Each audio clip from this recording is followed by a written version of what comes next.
J'avais fait une vidéo sur une technique pour se souvenir de ses rêves qui consistait simplement à les noter dès le réveil. Et quelqu'un m'avait posé une question sur ce que je pense du phénomène de déjà vu.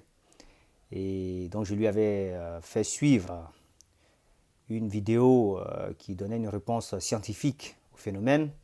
Bon, j'avoue que la réponse scientifique n'est pas très claire, hein. Même moi, j'ai du mal à la comprendre. Il a fallu que j'y réfléchisse un peu longtemps pour capter ce que l'auteur voulait transmettre. Vous pouvez aller retrouver la vidéo et voir la réponse que j'avais donnée. Et ensuite, j'avais donné ma propre réponse.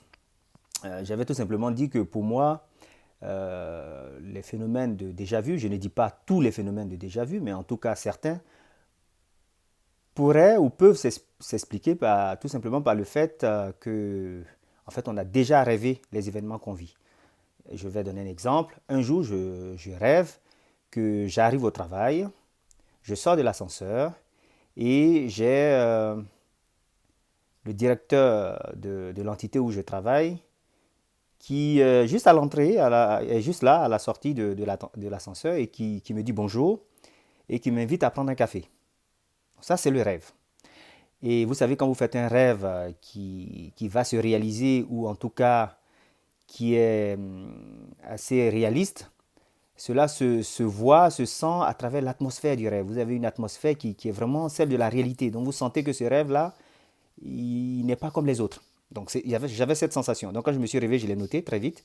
Je l'ai partagé avec, évidemment, avec mon épouse. Parce que je voulais me prouver, hein, que dans ce genre de cas, c'était une époque où j'expérimentais. Je voulais me prouver que je ne me trompais pas moi-même et que c'était pas, je ne me reconstituais pas un rêve à partir d'un événement vécu. Donc je l'avais noté avant qu'il se produise et j'avais dit à mon épouse le matin même. C'était le dernier rêve que j'avais fait. Et figurez-vous, j'arrive au boulot, je sors de l'ascenseur, évidemment j'avais oublié mon rêve, hein. Je sors de l'ascenseur et qui je vois? Eh ben, le directeur de l'entité où je travaille. Et qu'est-ce qu'il fait? Il me dit bonjour.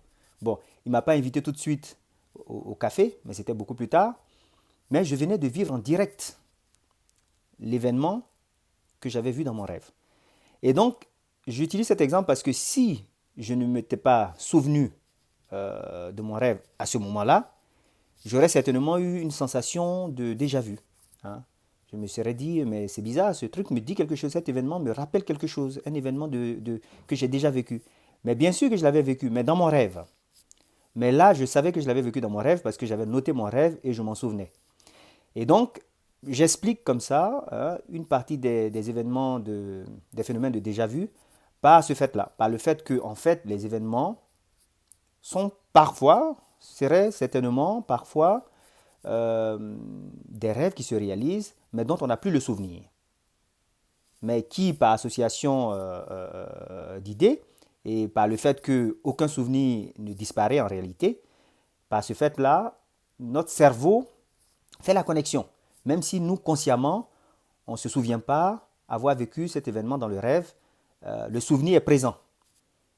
Et donc, c'est ce qui donne cette sensation de déjà vu. Donc, la sensation de déjà vu, pour moi, peut s'expliquer par le fait que nous vivons dans la réalité des événements que nous avons rêvés et dont nous ne nous souvenons plus.